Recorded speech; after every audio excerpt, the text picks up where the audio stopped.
TBISE, the best in sports entertainment. We have some controversy in boxing. You know, this seems to be a normal thing in boxing, but instead of it being the men, it's actually the women. Now going into their beefs and their rifts and their dislikes, talking about how I do more numbers than you, I'm more popular than you in sport, in the world of boxing. You had a fight with Katie Taylor and Amanda Serrano. Yeah. Whereas though there was a major injury to the right eye of Serrano caused by many headbutts and things that should have led to the fight being stopped early or so forth and so on. But they were allowed to fight and continue on with this eye being totally looked like it was destroyed from what I saw. What's your thoughts on this fight and the hoopla that was caused behind it? And also Claressa Shields kind of chimed in and stated, "Hey, listen, I'm the GOAT of boxing. Mm-hmm. I'm the main attraction in boxing right now." So what's your thoughts? All right, so let's start here.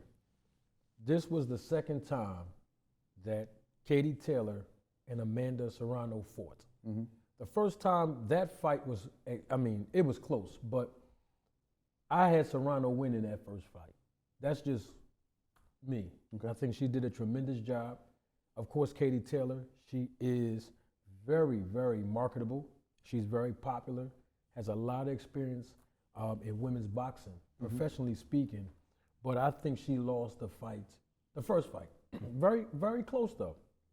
Now, leading up to the second fight, I knew that it was going to be a close fight because of both of these women's styles, right? But in the second fight, man, they was banging it out. I mean, they were duking it out early on. Mm-hmm.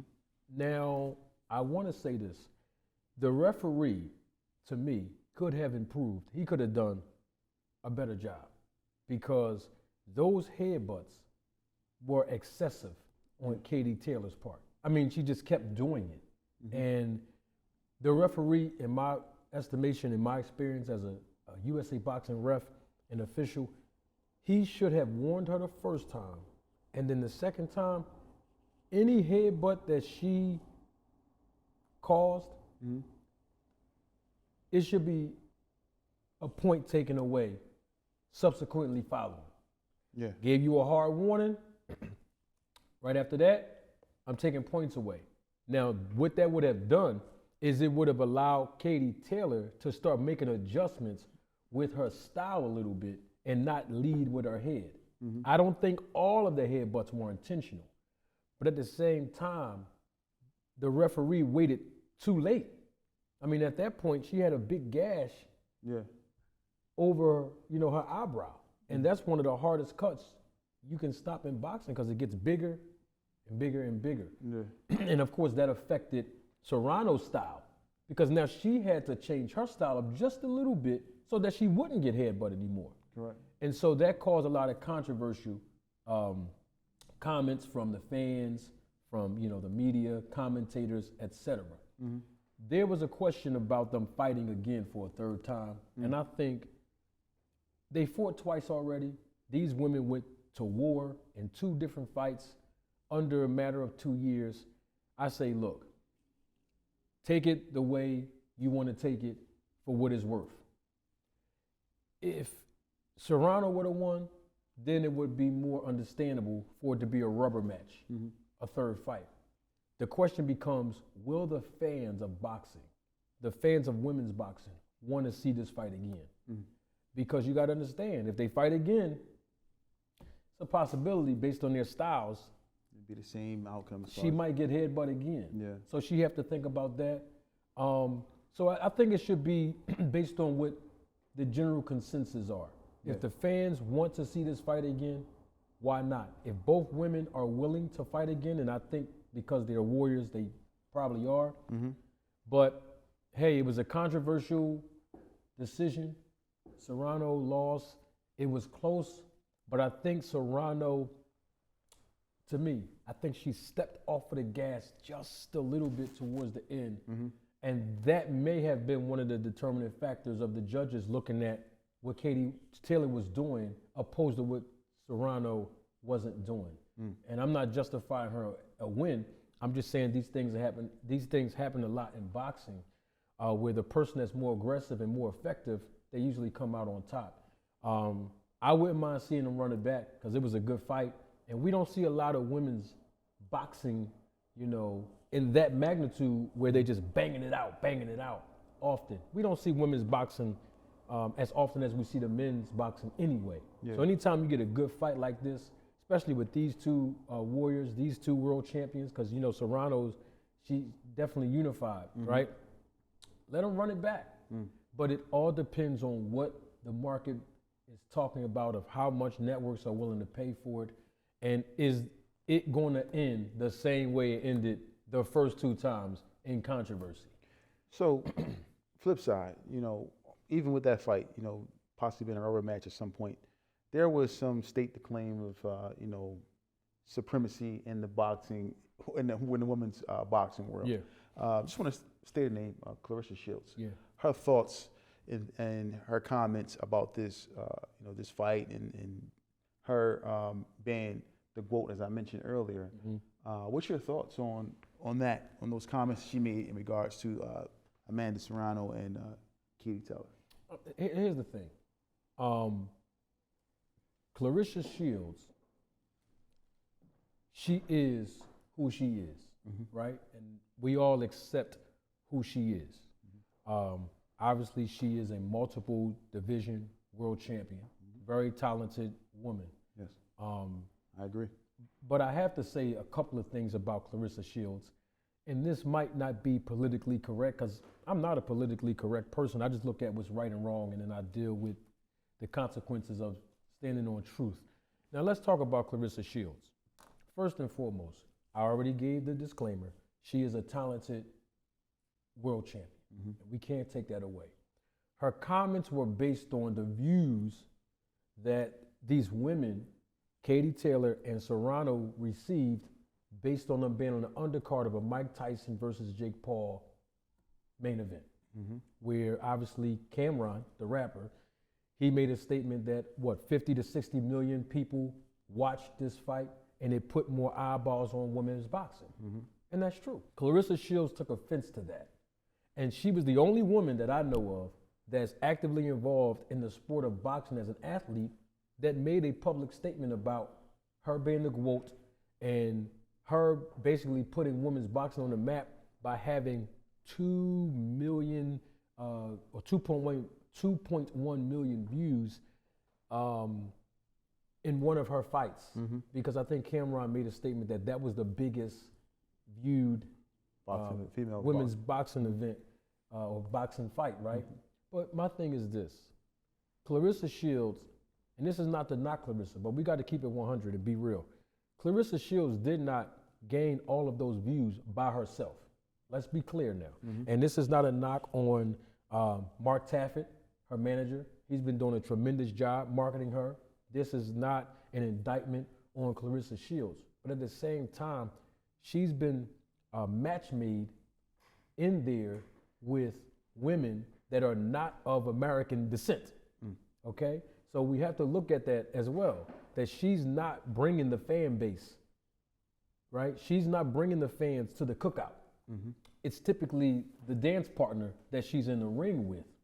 And that's why she's being marketed the way she is, and it's good business. But at the same time, she can't take all of the credit as the only woman that's gaining the 2.1 views, because it's 2.1 million views, excuse me. It was the other women that was in there with her that have a huge fan base, that have a country on their back that support them.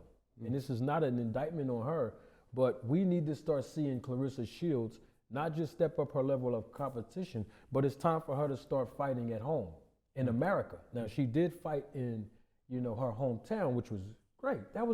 That's good for boxing.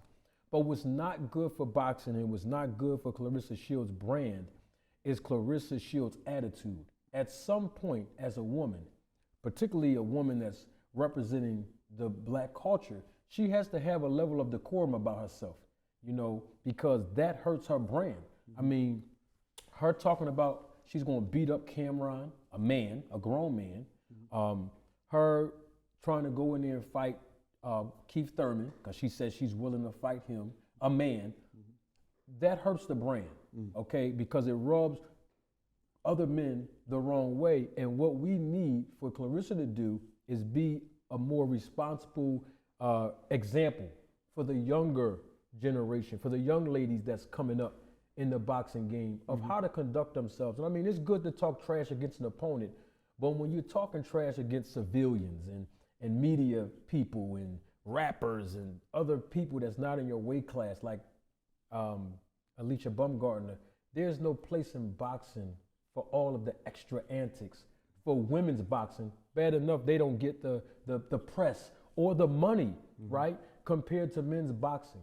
So let's put more of a positive light on women's boxing opposed to all of this extra stuff. And speaking of Claressa Shields, let's take this for what it is. Claressa Shields' record is 15 wins, no losses, so she is undefeated, and she has 3 knockouts, right? There's nothing wrong with that. It's cool. But here's where I want to shed a light at and on. Claressa Shields had been fluctuating in weight from 154 pounds all the way to about 160, give or take, in the last couple of years, right? She has unified the titles, undisputed, multiple weight classes. She's done a tremendous job. Her legacy is secure. However, when we look at where Claressa Shields is now, weight-wise, she's right now she's a heavyweight. I mean, she went from she weighed in last year around this time in August, 59 and a half pounds. Now she's 175 pounds. She weighed in at 174 and some change in her last fight a few months ago. And now she's heavyweight. But that's not what I want to shed a light on. I want to shed a light on the fact that in her last 10 fights before the last fight she fought, she never knocked anyone down or even got a knockout. But she goes and hook up and associate with the infamous or famous, however you want to perceive this guy, Victor Conte. And y'all know who he is. And if you don't, in the next segment, I'll break down who he is. But she went and associated herself with Victor Conte. And now she's a part of the snack program. And all of a sudden, in her last fight, she had all of this exuberant power and TKO'd her opponent in 2 rounds. And we all know that all of the fighters that associate themselves with Victor Conte and they go in the snack program, they have all of this excruciating power, and usually the power is exerted within the first 3 rounds. And I don't want to call names out, but you look at when Terrence Crawford fought Errol Spence and what happened to Errol Spence, he got knocked down in the 2nd round. You look at when Devin Haney fought Regis Prograis, he got knocked down in the 3rd round. Bam Bam Rodriguez against Sonny Edwards, and we seen what happened to him. Oh, poor Sonny. He's with the snack program. I mean, the list goes on and on. Claressa Shields knocked down her last opponent in the 2nd round. Mario Barrios, he knocked down Ugas in the 2nd round. I mean, the power that comes with going with the snack program, it's amazing to me.